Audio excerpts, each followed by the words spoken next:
hampir 5 tahun, aku mendiami sebuah rumah pemberian almarhum kakekku.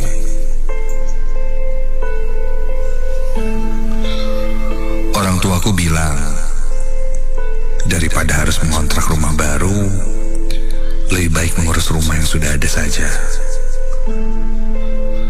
Rumah ini berada di sebuah pedesaan yang jauh dari jalan raya yang berada di sekitaran Kabupaten Sumedang. Namaku Andra. Aku tinggal bersama adikku di rumah itu.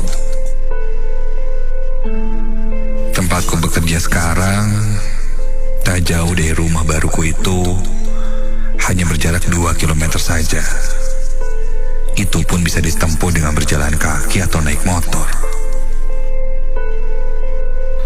Dan kegiatanku sehari-hari, dari kantor tempatku bekerja, setelah itu langsung pulang ke rumah. Rumah pemberian almarhum kakekku itu cukup jauh dari rumah orang tuaku. Dan aku diminta tinggal di sana agar aku bisa membiasakan hidup mandiri kelak ketika nanti akan punya keluarga dan menikah. Rumah ini jika dibilang nyaman, ya cukup nyaman. Mempunyai tembok yang lumayan tinggi dan dikelilingi dengan pagar besi. Halamannya juga cukup luas. Di teras depan ada pohon mangga yang cukup tinggi.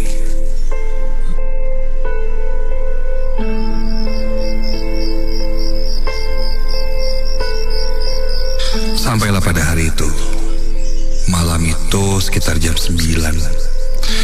Aku selesai mengerjakan pekerjaan di kantor, dan setelah semuanya selesai, aku bergegas untuk pulang. Sebelum pulang, aku dapat kabar dari adikku. Dia bilang dia tidak akan pulang dan akan menginap di rumah orang tuaku.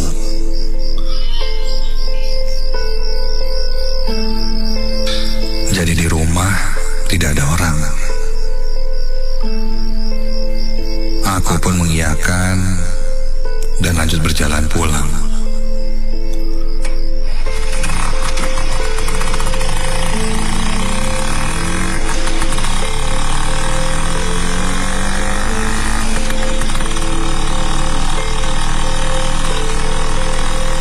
Udara malam itu sangat dingin, namun cukup hangat dengan jalanan yang masih ramai. Ada beberapa kendaraan yang melintas. Ketika aku akan melewati pertigaan menuju rumahku, dari kejauhan aku melihat orang-orang ramai berkumpul di tepi jalan. Aku menurunkan kecepatan laju motorku dan coba untuk menepi. Dan ketika aku lihat, innalillahi wa inna ilaihi raji'un, ada kecelakaan. Kulihat korbannya seorang perempuan pengguna sepeda motor.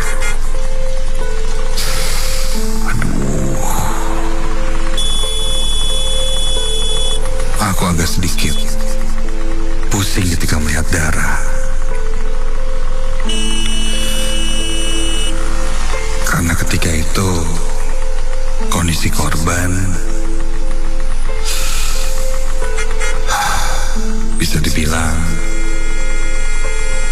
sangat mengkhawatirkan.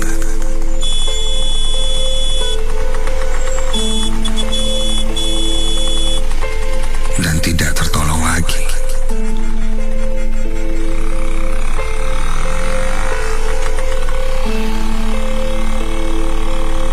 Setelah itu aku langsung pulang.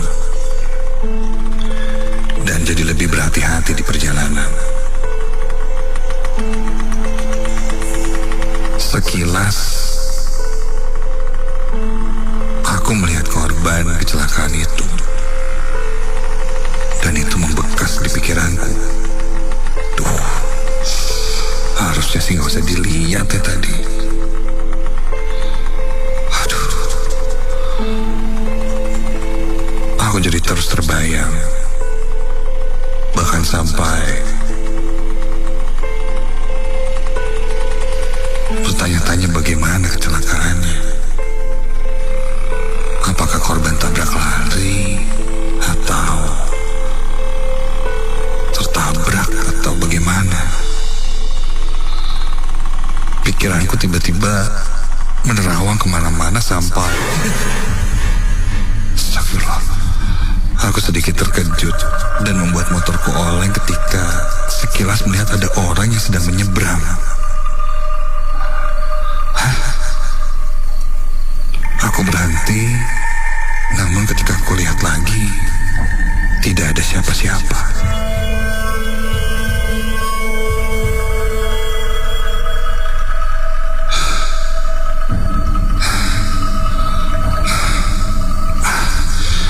Mungkin cuma perasaanku aja. Aku langsung menancap gas untuk segera sampai di rumah.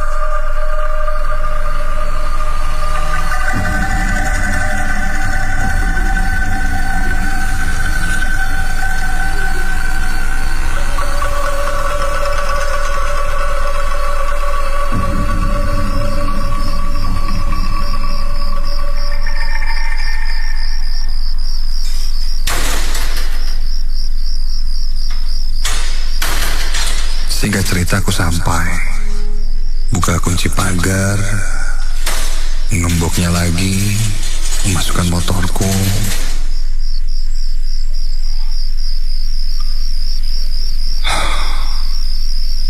Dan ketika aku dorong motorku, ada yang aneh. Rasanya motorku terasa sangat berat. Apa mungkin ban motorku bocor kali ya? Aku lihat, aku cek, normal. Tak mau ambil pusing, aku pun melanjutkan masuk ke dalam rumah.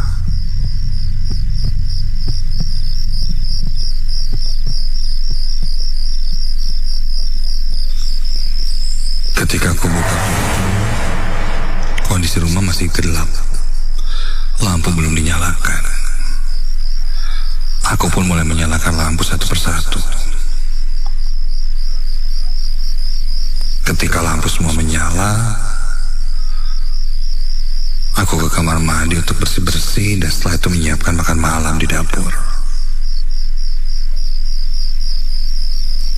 Sampai ketika aku sedang di dapur, dari pantulan kaca lemari dapur,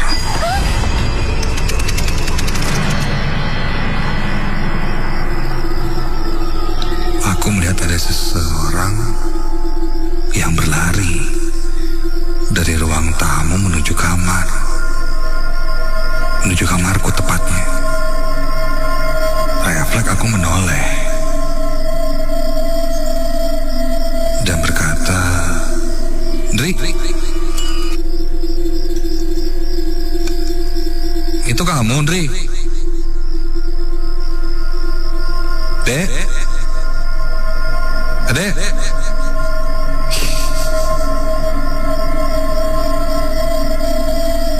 Apa itu adikku, Andre? Tapi dia bilang kan tidak akan pulang. Dan sejak tadi tidak ada yang mengetuk pintu atau jangan-jangan, aduh. Seketika pikiranku jadi tak karuan. Kepalaku tiba-tiba terasa berat. Jantungku berdegup kencang, merasakan ada hal yang tidak beres akan terjadi. Aku matikan kompor, berjalan ke arah kamar untuk segera tidur saja. Tidak jadi makan malam. Dan ketika akan masuk ke dalam kamar, astaga, yang aku terhenti ketika jelas ku dengar ada suara seorang perempuan menangis dari dalam kamarku.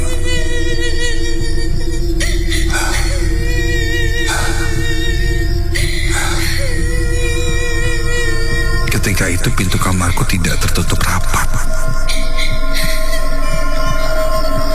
Aku menggeserkan badanku sedikit mengintip dari celah pintu yang masih terbuka itu. Dan ketika kulihat dari celah pintu yang terbuka cukup lebar itu, duduk seorang perempuan berambut hitam sebahu dengan wajah yang sangat pucat, memakai baju lengan pendek berwarna kusam, kakinya tidak memakai alas kaki, memakai celana jeans, dan dia meringis kesakitan.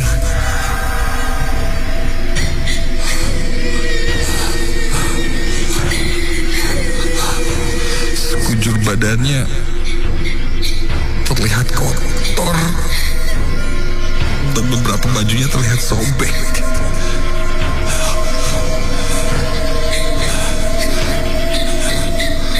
Perlahan aku mundur karena ketika itu aku sangat yakin yang kulihat itu bukan manusia.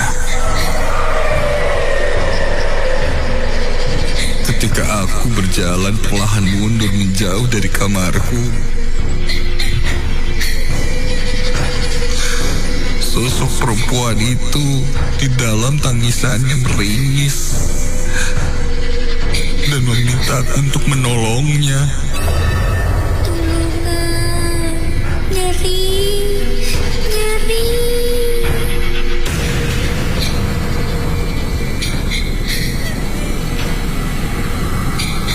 Dia terus berkata seperti itu.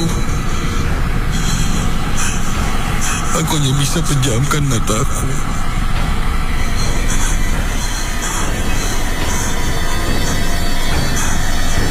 Dan ketika aku coba melihat lagi untuk memastikan sosok itu sudah hilang, aku terpaku kaget karena sekarang yang kulihat adalah sosok yang sama perempuan itu, namun kini sudah bersimbah darah.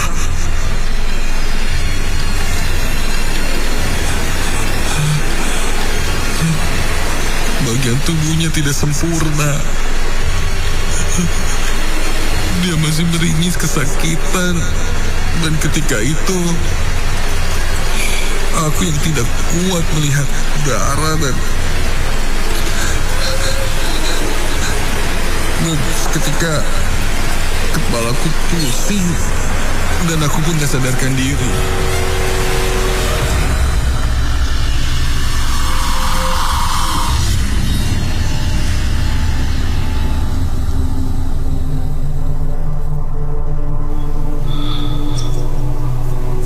Keesokan paginya aku terbangun.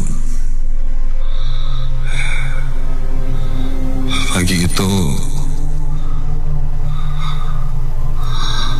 kulihat adikku baru saja datang.